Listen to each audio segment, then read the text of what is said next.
Thank you all for joining us. And as we're talking here and doing a few introductions, if you'd like to continue rolling in who you are and where you're from in the chat, that would be fantastic. I'd like to thank you for joining Skystone Partners today for this installment of On Giving, incisive commentary and analysis at the intersection of philanthropy and the greater good. For those of you who don't know me, I am Liz Knuppel, President and CEO of Skystone Partners, where we believe philanthropy is a powerful force for good. I'm proud to welcome you, attendees, and our guests, Michael Rosen and Skystone Partners colleague Bill Mulvihill, to our conversation. Hi there, Bill and Michael. Would you like to come camera on? Hello, how are you doing today? Nice to see you. Nice to see you. And today we're going to be talking about when we're walking through hell. There you are, Michael. Nice to see you. Hello. And Michael and I had a great conversation about what it means to be walking through hell and what we can apply to our philanthropic work today from the effects of past economic downturns and what the upcoming potentially cooling economy looks like with our discussion today. So when Michael and I were chatting a couple of weeks ago, we were comparing notes about the differences and similarities between organizations that have made it through COVID with flying colors, totally intact, and those that did not. And Michael summed it up beautifully when he said, I'd like to quote Winston Churchill, "If you're walking through hell, keep going." And that really, really resonated me. It doesn't mean business as usual. What it does mean is don't stop, adjust. With that, our topic of the day was born. And we thought that among the three of us, although we're going to let Bill and Michael really showcase their wisdom today, we have a fair number of stories to learn from that keep going front. So with that in mind, I'd like to tell you a little bit about Michael. He is an encore presenter, an encore guest here on Giving, and Bill Mulvihill, who is of counsel here at Skystone Partners. Michael is an author, a consultant, and all-round philanthropic expert. He is president of ML Innovations, a fundraising and marketing consulting firm, and author of the blog Michael Rosen Says. Michael has been named one of America's top 25 fundraising experts, and his best-selling award-winning publication, Donor-Centric Planned Giving Marketing, is the 2011 AFP Skystone Partners Prize for Research winning book. This book is an important contribution to the field because it's part of the AFP Fund Development Series, which is intended to provide fund development professionals and volunteers, including board members, with top quality publications that help advance philanthropy and voluntary action for the public good. He is a prolific blogger and an in-demand fundraising consultant. Now, on the other side of your screen here, you'll see our colleague, Bill Mulvihill. He is an advancement executive with proven results with 45 years of experience in successful major gift solicitation, volunteer recruitment, and donor cultivation. Bill served in various leadership positions at the University of Cincinnati, most notably leading fundraising teams for more than $1 billion in the comprehensive Proudly Cincinnati campaign at the University of Cincinnati. He specializes in the areas of advancement, vision planning, board development and leadership, and mentoring advancement staff, and joined the Skystone Partners team just about 2 years ago. In addition to his work in fundraising, he has held leadership experience working with boards on a variety of fields, notably the Board of Trustees and the volunteer national chair of the Board of Trustees of the Arthritis Foundation. He's on the board with the New York-based Lupus Research Alliance and an immediate past member of NIH's National Institute of Arthritis and Musculoskeletal and Skin Diseases Council. Bill's also a past board member of trustees for St. Xavier High School, and I know we saw some friends from Xavier High School. And most recently, he is the Bob Goyne Service Award winner for contributions to UC Athletics. It's the organization's highest lifetime achievement award, which is presented to a Bearcats coach, administrator, or employee for distinguished service to UC Athletics. So thank you both for joining us. Thank you. We appreciate it. And before we get into our conversation, which is really the interesting point of things, I'd like to touch on a couple of just housekeeping items. First of all, format for our attendees. Bill and Michael will take a minute or two to reflect on why it's important now to revisit economic downturns and philanthropic history. Then I'll present a couple of just facts from the Giving USA stats, certainly not in its complete form. After that, Bill and Michael will have a couple of minutes to share stories and insights about their work in the philanthropic field over the course of the past 4 or 5 decades, which of course have included several recessions. Then we'll have some general discussion and time for a few select questions from you before we wrap up our conversation. So all of that being said, as Sam mentioned in the chat, we will be wrapping up the chat box here shortly. If you do have questions along the way, please post them in the Q&A feature that you'll find at the bottom of your screen. Lastly, our question moderator and Skystone Partners senior consultant, Adrienne Taylor, will receive your questions. She'll be curating them so we have the opportunity to answer as many as we can without duplication. Adrienne's behind the scenes right now and will join us for our Q&A session. So before we get into historical context, Michael, would you like to introduce our first poll question and share with us why you think today's topic is so important? Well, sure. As you mentioned, Winston Churchill said, when going through hell, keep going.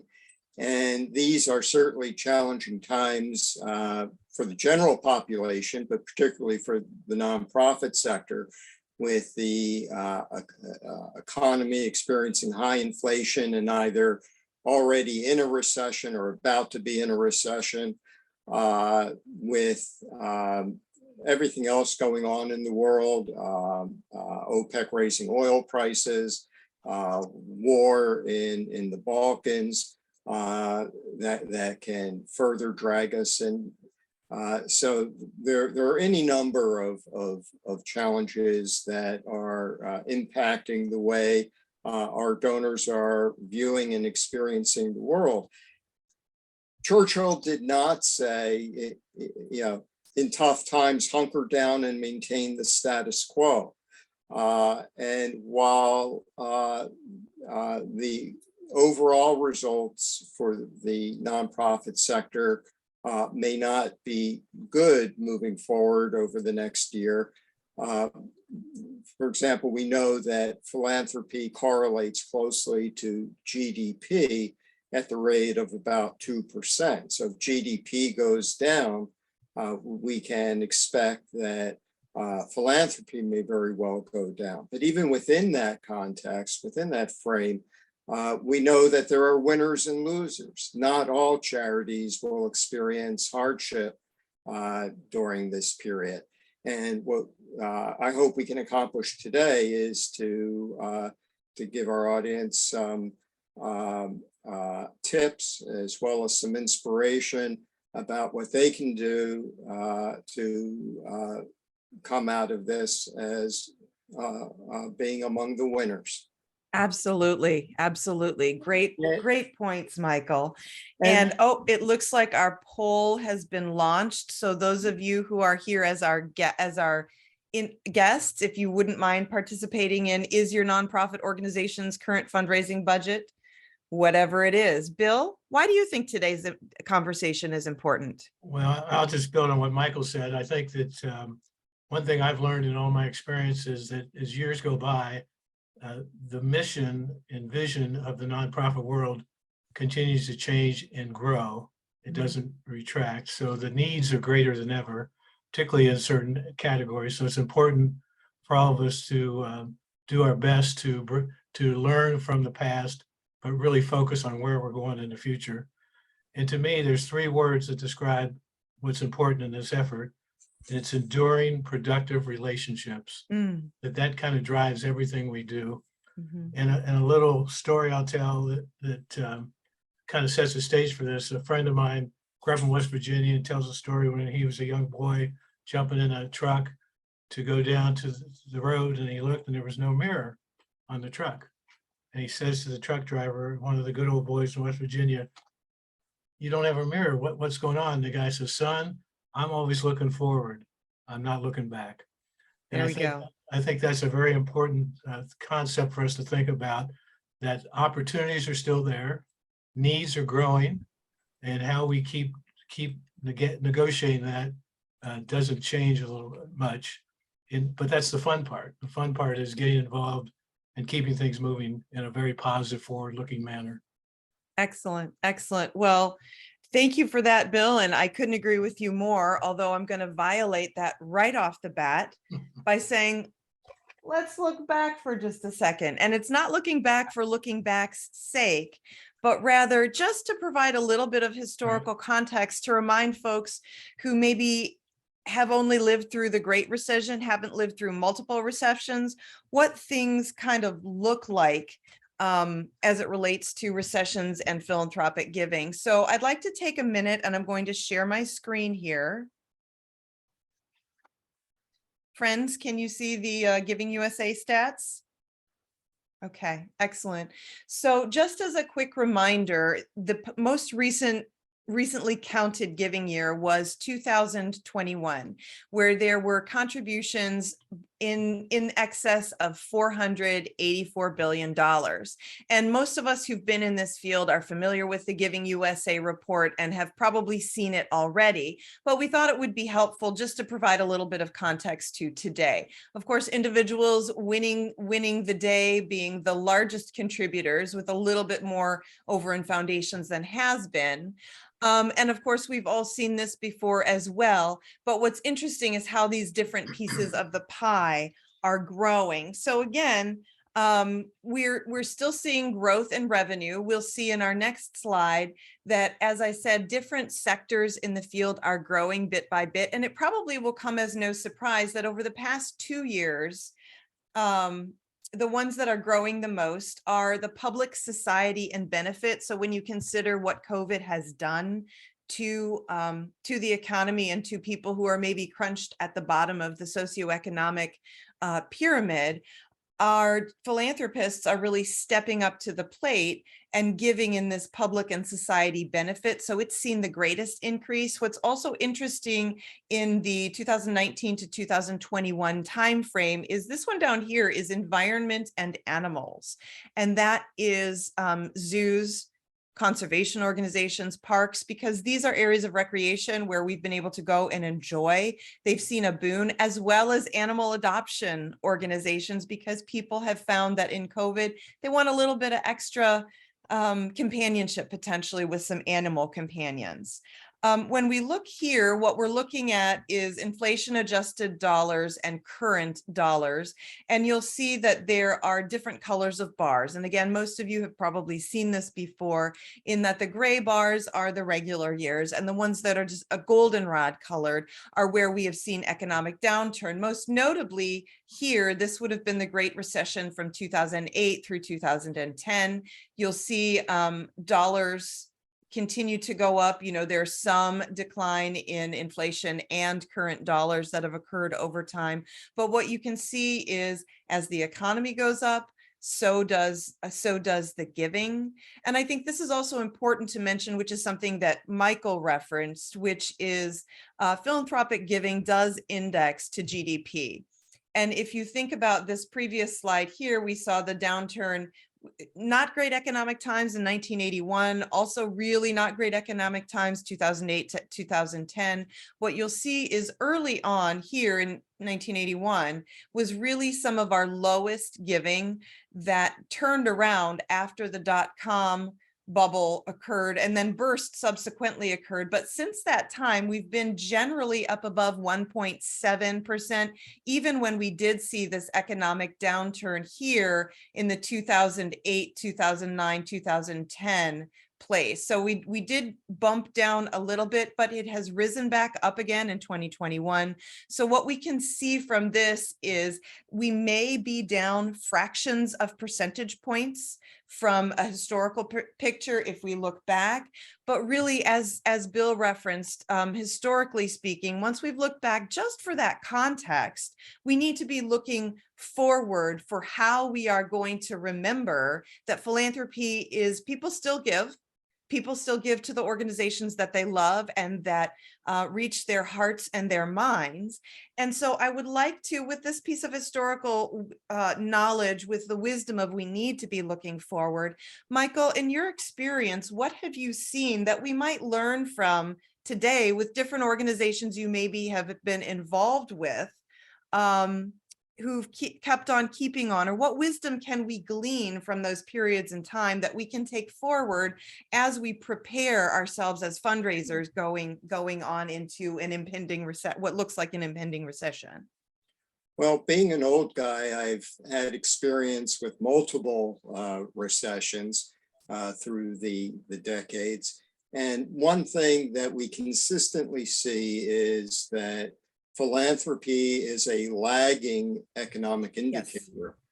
Yes. And by that, I mean, when the economy slows, what typically happens, what always happens is that giving for the sector increases initially. Mm-hmm. It doesn't decrease. Mm-hmm. And that's because people are rallying around the organizations that they're most passionate about, and they want to help secure those organizations. But what happens at a certain point, and this will vary how long it will take to happen, we reach the edge of the cliff and fall off. And at that point, philanthropy can take a fairly dramatic hit. One of the things we want to do with our next poll question is get a sense from folks whether or not you expect your nonprofit fundraising efforts this year to be greater, the same, or worse than last year. But one of the concerns I have with the previous poll question was about a third of our participants today, Liz, are working with the same budget or less money for their fundraising efforts than they did last year. Mm-hmm. And this is a time when nonprofits should be expanding fundraising efforts to maximize results during that initial upward peak before we hit the edge of the cliff. So, I think that it's critically important to keep moving forward. If you're an organization that's working with the same budget or a smaller budget, it simply means, forgive me, but you're going to have to be more creative in figuring out how to do more with less or the same. I should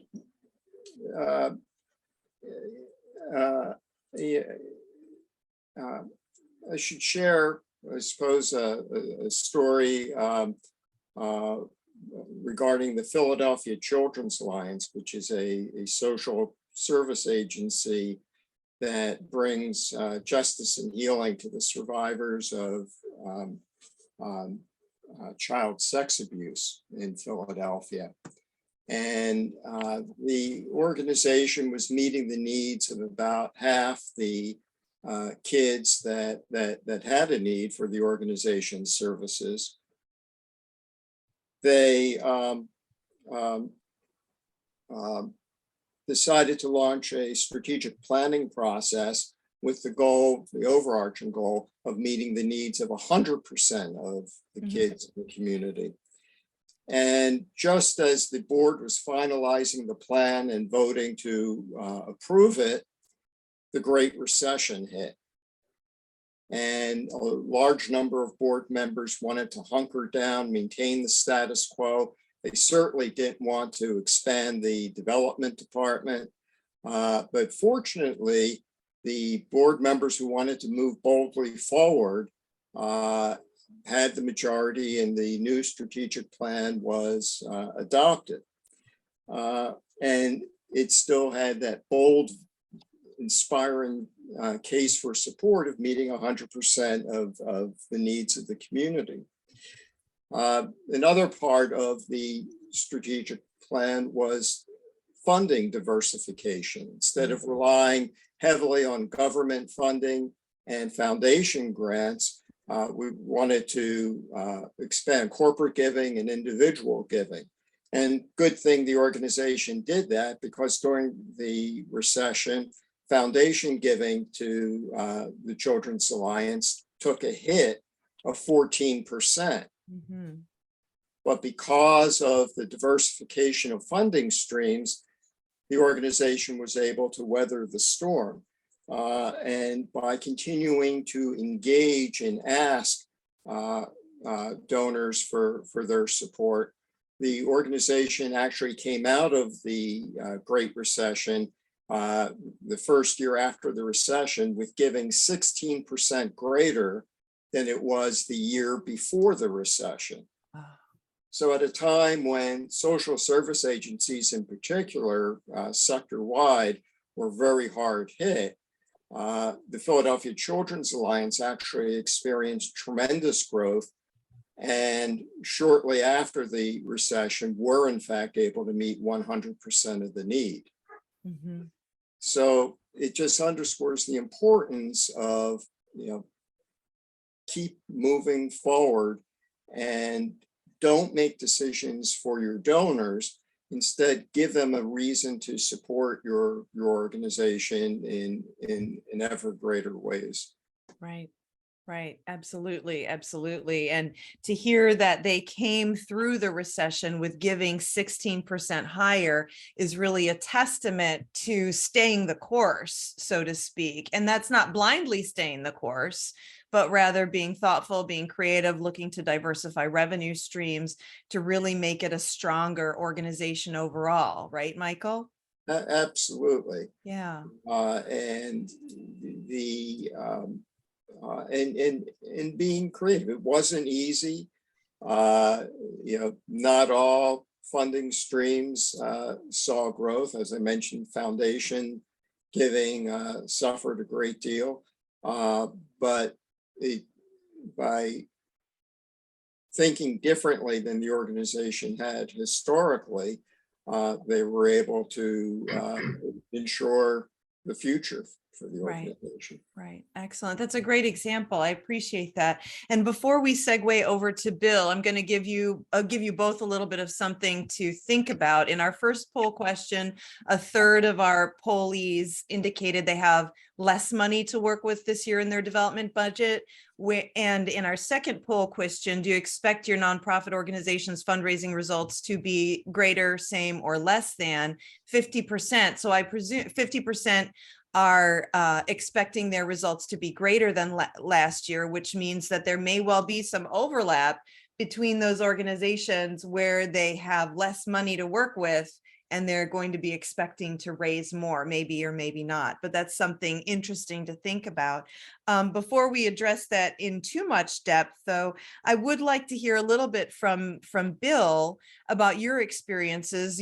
We've all been through I've been through 2 recessions. We've all been through multiple recessions. What perspective can you give us based on this historical knowledge and positive results you've seen in the past, Bill? Well, one of the things I'm a big believer of and have been in my 40 years of volunteering in the nonprofit world is that none of us have enough assets to do what we want to do. Mm. And so one of the things that I think about is are there strategic alliances that we can combine? If you look at even what's going on here in Cincinnati in the last 6 months, there's been a number of major nonprofits with 100+ years of experience who've come together to form a more powerful union, if you will. Mm-hmm. So the way I think about it is don't just look internally about can we get more money, who is out there that we can leverage their assets with ours for the greater good. Mm-hmm. What we found out during COVID was that people who continue to make phone calls, for instance, to their potential donors or their current donors, those conversations lasted a lot longer. And I think the donors appreciate that. They were looking to talk to somebody in a positive way. And I think that's what we do when we build enduring, productive relationships. Very important. A great personal story for me was the University of Cincinnati's previous campaign to our Proudly Cincinnati campaign had been a $300 million effort. And of course, our consultants came in, et cetera, and said the next one should be 750, which we made 800. And in the fall of 08, as the economy is melting down, we looked at our progress. And our progress was such that if we didn't do a real good job, we could kind of fall into a new goal of $1 billion. And so we raised the goal during the meltdown to $1 billion. We ratcheted up our contacts.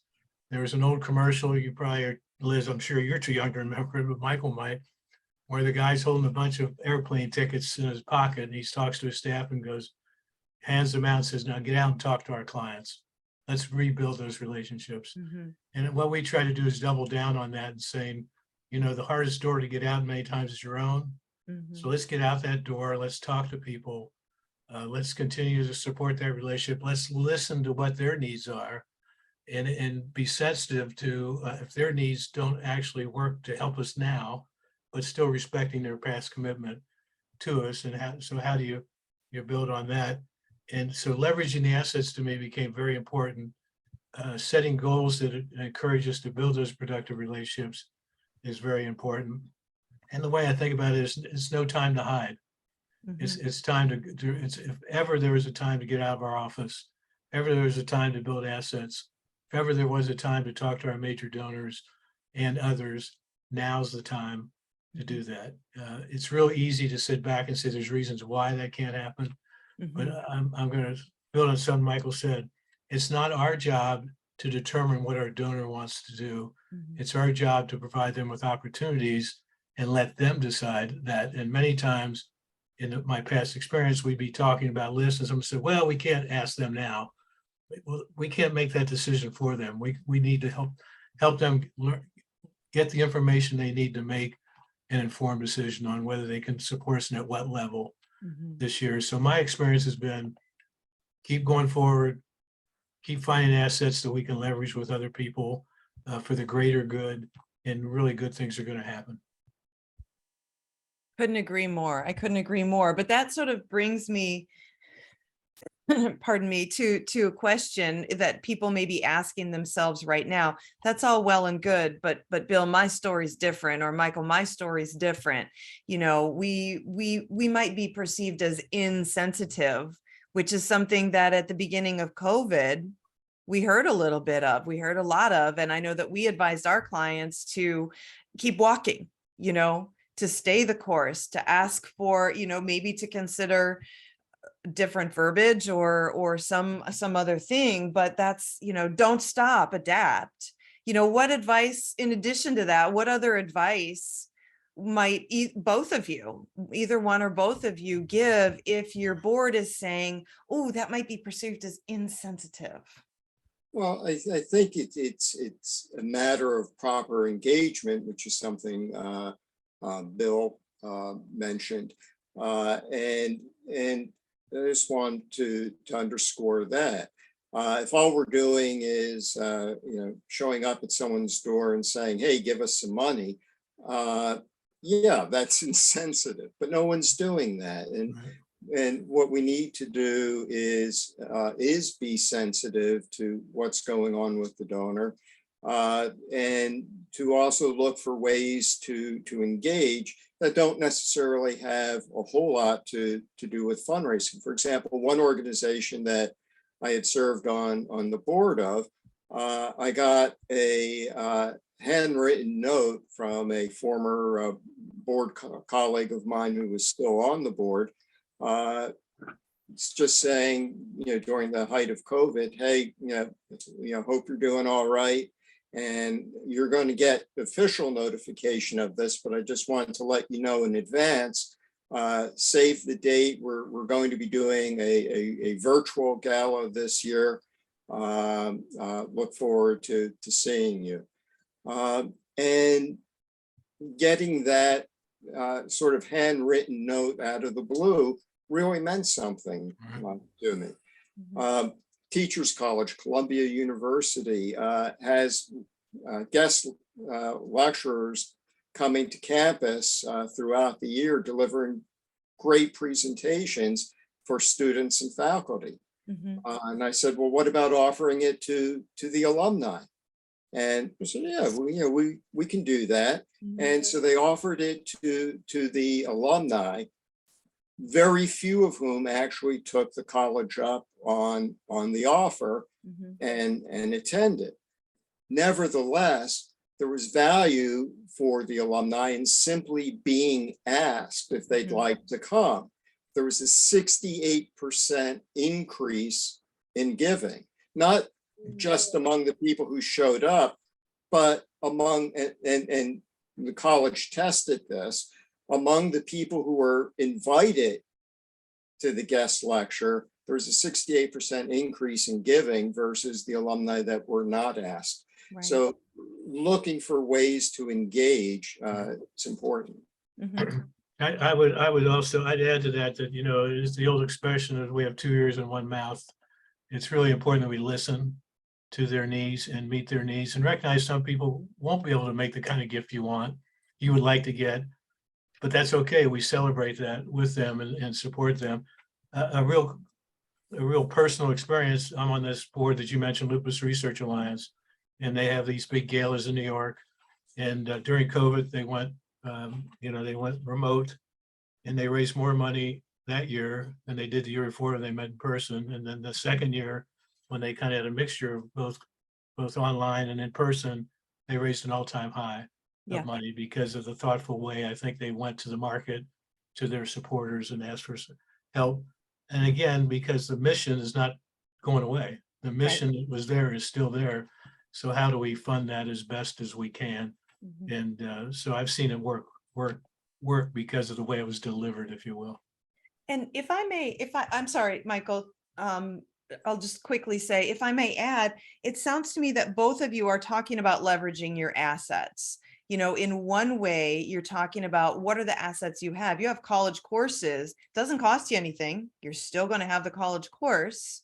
And in another way, Bill earlier, and I think this might take the conversation an interesting turn, talking about what is it that we're actually trying to achieve, right? How do we share our mission with people so that it becomes very, very real? What is it that we seek to achieve? How do we leverage our institutional assets so we can achieve our mission? And if we don't have enough, who over here can help us so that we can join together with them? And I think Bill and Michael, you've both brought across a really interesting point, which is none of us are here to keep our business in business. None of us are here to keep our organizations in business, but rather we're here to serve those people. So again, Michael, back to you, creativity. And with that, I'll just take a step back, and you were about to say something, Michael. Well, one of the things that Bill suggested with that great Epictetus quote, 2 ears, 1 mouth, is that we need to not just focus on our organizations and what they can or can't do for the people they serve and for donors, but also listen to the situation that donors are in. And some are experiencing great pain, others are doing well. And we need to be sensitive to where they're at. And we also need to remember to suggest ways of giving that allow people to continue their support while perhaps being fearful of the current economic environment. And so, for example, this is a very volatile time for the stock market. And nevertheless, there are people who still have, or on some days still have, appreciated securities. As we particularly head into year end, this is a good time to remind folks that they can give appreciated stock to the organization when the stock is at its higher value. And then if they still like the stock, they can buy it when the stock value drops the following week. Right. And lower their cost basis. Right. And ultimately save in taxes. And it's another pocket out of which someone can give philanthropic support. Another great way for people to support the organizations they're passionate about without making a sacrifice today during a difficult time is to include the charity in their will, and reminding folks of that opportunity is certainly timely at this point. And getting back, Liz, to your point about sensitivity, 85% of folks surveyed said that it's perfectly acceptable for an organization that they care about to talk to them about leaving the charity in their will. Right. So, the people who are most worried about whether the conversation's appropriate or not are not our donors. Right. Right. It's the staff and the board. Right. So we need to get out of our own way sometimes. And now with the volatile economy, it's particularly useful to talk about these other means of giving that may help people be supportive, but without feeling pain. Right. We've got our next poll question up, I see, which looks at and before we open it up to Q&A in a bit, we wanted to look at what some of the greatest challenges that folks are facing, and perhaps we can learn more about those during the Q&A. Right. Let me just add one thing, Liz. I think it's very important when we go to market to talk about what we do, that we focus on what is the effect of what we do and not the activities of what we do. Yes. Too many nonprofits that I've worked with or been affiliated with in the past, if you say, they'll go, we're doing this, this, and this, without ever saying, what is the result of that? And how is that enhancing the quality of life for people in their community and beyond? And that mission type focus discussion is very important. Right. Right. And I think that's important to donors across all generations, Right. All generations. Absolutely. Excellent. And so one of the things I'm wondering, and I'd like to just sum up, I'll probably sum this up again at the end of the conversation, but what I think that both of you are saying is we've been through tough times. We've seen organizations make it through well, make it through intact, make it through even better than they were before the beginning of an economic downturn. But we've got to keep at least 5 key things in mind. First of all, it's all about these enduring personal relationships. We've got to think about leveraging our assets, whether that means looking internally or looking externally to see how we can serve the population that we are intended to serve as effectively as possible. The next is we need to be thinking about different ways of giving. It's not all about the cash gift. It could be any number of things. It could be an IRA rollover. It could be a will. It could be any other type of planned giving instrument. We don't want to make the decisions on behalf of our donors because only they know what their situation is. And rather than when we're leveraging our assets to bring people closer to the organization, really what it is we want to highlight the effect of what we do. It's not just these activities. It's not the hamster wheel, but rather what is it through these activities that your organization is achieving in your community to make the world a better place. And then I'm going to add one that I think both of you referenced already, which is creativity, putting all 5 of these ingredients together with creativity, because quite frankly, it was the tenacity and the creativity to find a solution to the problem, whatever the problem is that your organization seeks to resolve or betterment to the community, that really got you here to begin with. So go boldly forward. Is that what I'm hearing from both of you, Bill and Michael? Be smart about it, but go boldly forward. Right. Yeah. Michael, did you want to, before we've got a couple of questions coming through already, but I want to make sure that we reference the answers to poll number 3, which is what is your greatest fundraising challenge? Are you looking at those on your dashboard right now? Yes, and I'm not entirely surprised. Staff being too small is leading the way, but the other issues are not far behind. And in my experience, in good times and bad times, I've never heard a fundraising professional complain that their budget is too big or their staff is too big. So it's a perpetual challenge that's made perhaps more painful during tough times, but it's something that's always there. Yeah.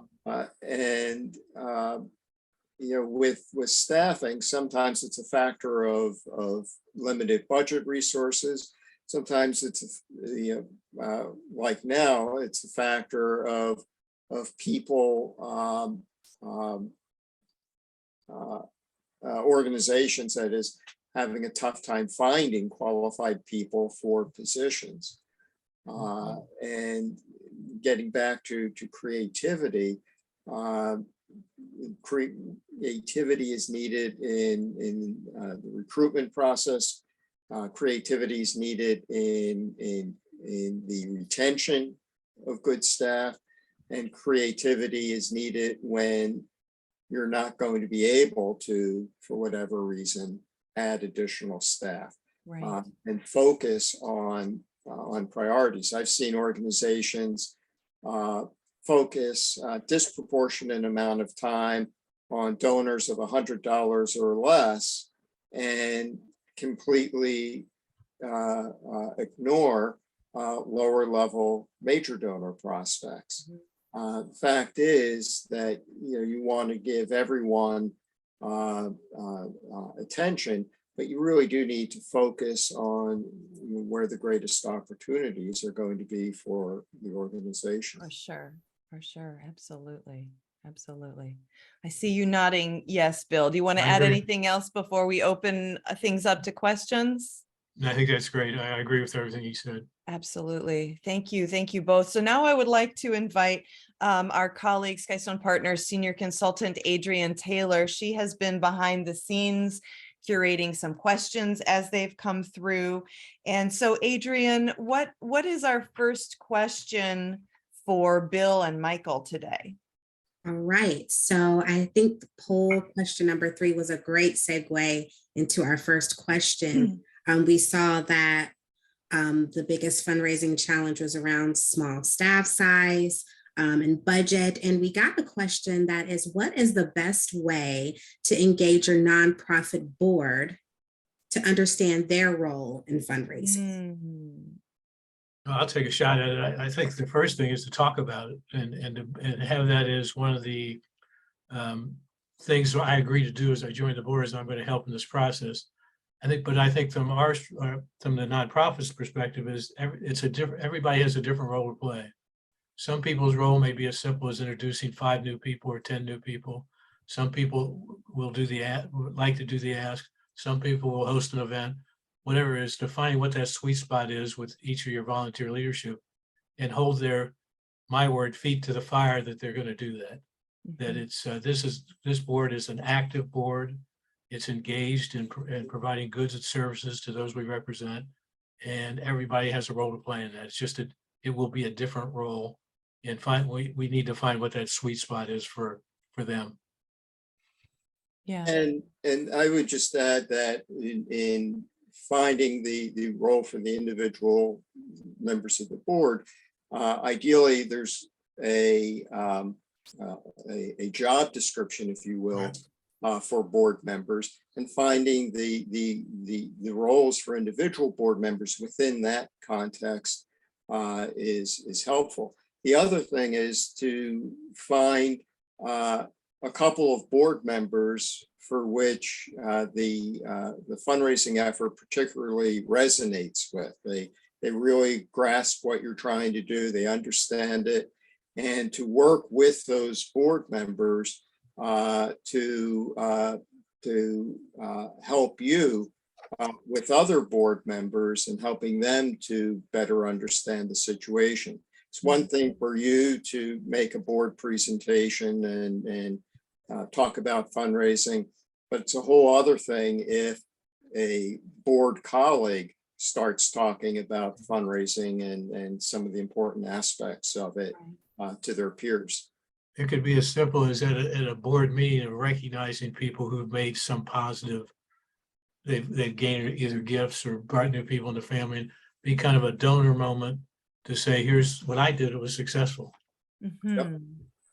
So maybe at the front end of a board meeting, having a mission moment and a donor moment Right. that includes board involvement as well. I like that. I like that. And clarity of roles. Right. Clarity of roles and expectations. Well, actually, many organizations I've been involved with and many others I haven't, I know they have kind of a contract. Mhm. If I come on the board, I agree to attend, so many meetings. Yes. I agree to get involved in fundraising, and they have a list of 4 or 5 things that they all agree on to do. Mhm. Excellent. Yeah, for sure. Adrian, what other questions do we have from our attendees? So we heard mission moment a couple of times. Here's a question about mission moment. So one of our guests today will be celebrating their 55th anniversary with their organization, and they want to know if each of you recommend a hybrid celebration with in-person and virtual to increase that mission moment giving. Well, my personal experiences would be a strong yes on that. I think that we've learned as a field that if you use virtual the right way, it will enhance the effort. And so I've been involved again in this New York-based lupus organization who I've watched take that to a science and make it very exciting and very fun and kept people engaged both in the room and outside the room. Mhm. But that's a skill in and of itself, isn't it? Right. Michael, you were about to say something? No, I was just nodding in agreement with Bill. Excellent. Having multiple channels of engaging people leads to better engagement and broader engagement. And it brings us back to the 2 ears, 1 mouth thing, listening to our donors, listening to what they appreciate, listening to what they enjoy, and responding in kind with the types of events and the types of interactions and engagement opportunities that we're offering to them, right? Right. And it respects the decision that some people have made, particularly of my generation, to say after COVID, I don't want to be in a room. I don't want to be in a place with a lot of people. And so it respects their decision to do that while keeping them engaged. Right. Absolutely. What other discussion points do we have? Yeah. We have another question that's about wanting to know how each of you feel about digital assets and how that's been impacting the economy. And so I assume that this is a cryptocurrency, NFT type question. Can I answer? Sure. Yes. We are not cryptocurrency experts. It is a new field. It is a finance rather than philanthropy. It seems to be even more volatile than anything else that we're seeing right now. And while you may choose to accept cryptocurrency, which I think is really kind of intriguing and fascinating, I know for one, I am not qualified to answer that. I would presume we did actually do an on giving on cryptocurrency, which Sam, if you wouldn't mind including that in the follow-up email to our attendees, just that link. But I don't know if Bill or Michael feels any more qualified than I to comment on how digital assets are being affected by the economy. It's a new philanthropic tool in any case. Right. I think it's too early to judge whether it's a positive or negative. And I, for one, like you, would probably sit on the sideline a little bit and watch what's going on and see how that impacts it. Yeah, I'm not sure how it's impacting philanthropy, but looking at how the economy is impacting crypto, it's pretty dramatic. Right. And, if we thought the stock market was volatile, crypto is insane right now and not in a good way. No, that's right. That's right. Absolutely. Absolutely. Adrian, do we have any other? I think we've got one or two more questions. Is that right? Yes, so let's move back into board members. We have a question that states, we have an interesting mix of board members based on HRSA requirements that 51% are patients of our health center. How do you engage those who may not have the financial resources or connections in the community to reach donors? Well, at the end of the day, in my thoughts, it's all about education. It's all about giving people the tools, recognizing on some boards that having patients on the board is very important to show that we're considering the whole of our family, if you will. So I think this is important, and recognize that they can contribute in other ways than just dollars. That gets back to my original comment of everybody has a role to play. It's just different. So their role might not be dollars or introducing donors, but it might be telling a story at a conference or something of that ilk, at an event that they're having, being people who've had firsthand experience with the entity, can tell a story about how positive it has been, et cetera, et cetera.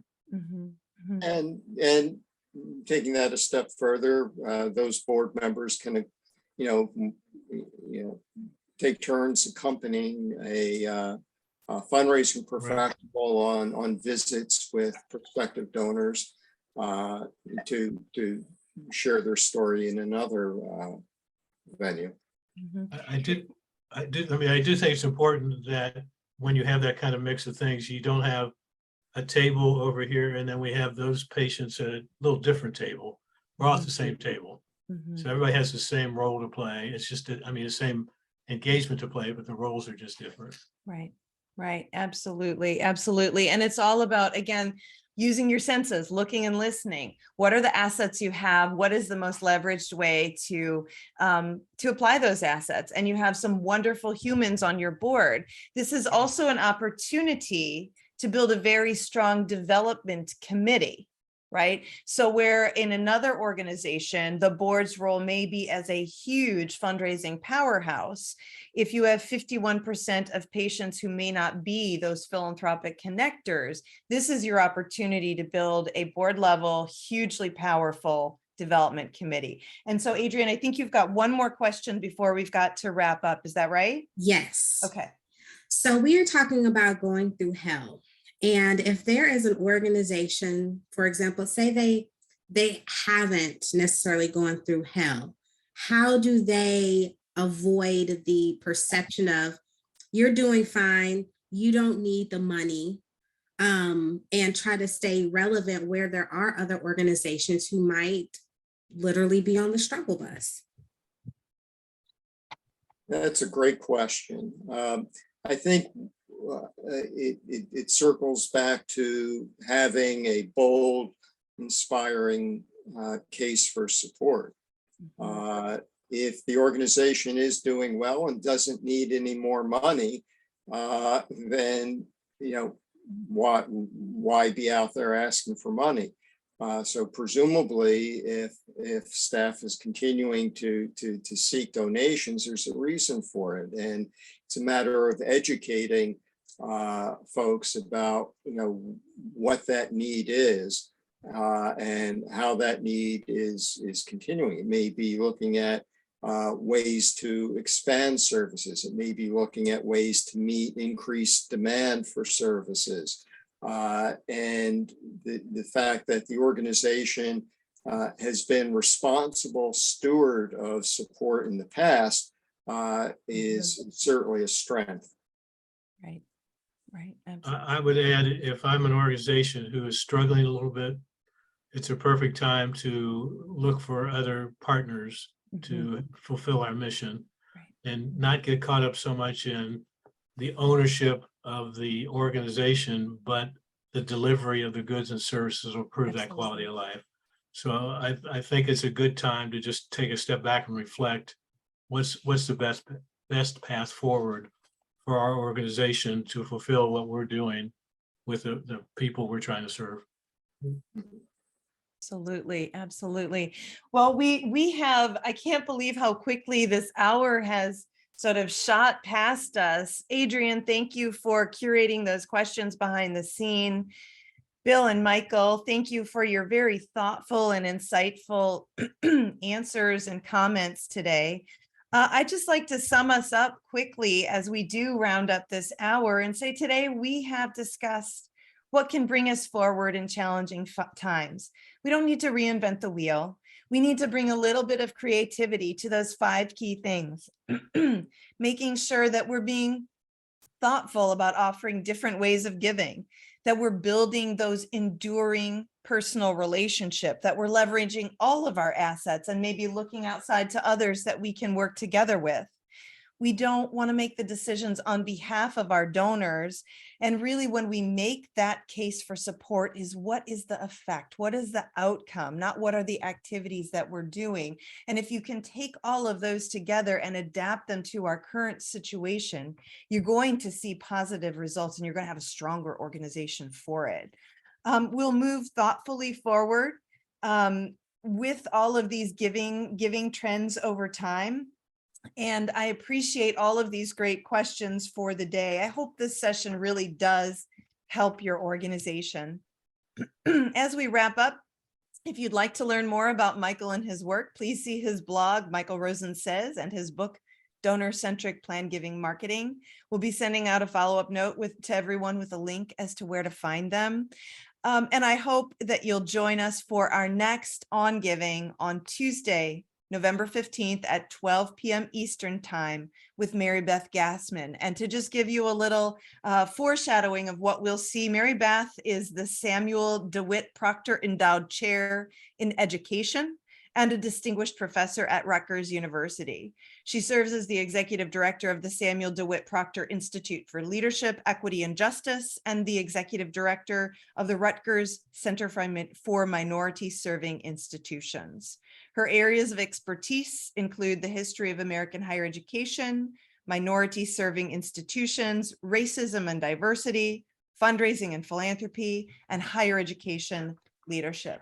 She is the editor or co-author of over 30 books, including Making Black Scientists a Call to Action, Educating a Diverse Nation, Envisioning Black Colleges, and the Skystone Partners Prize for Research winner, A Guide to Fundraising at Historically Black Colleges and Universities. She is ranked by Education Week as one of the most influential education scholars in the nation.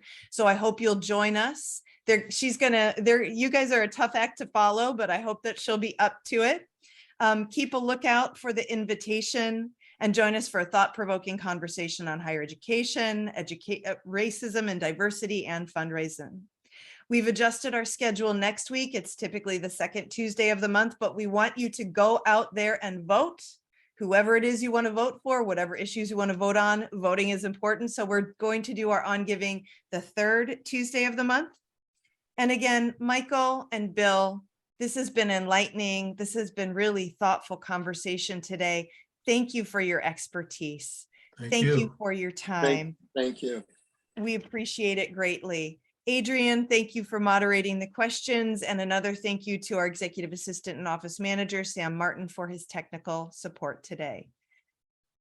Go forth, do good work. Philanthropy is a powerful force for good. See you all soon.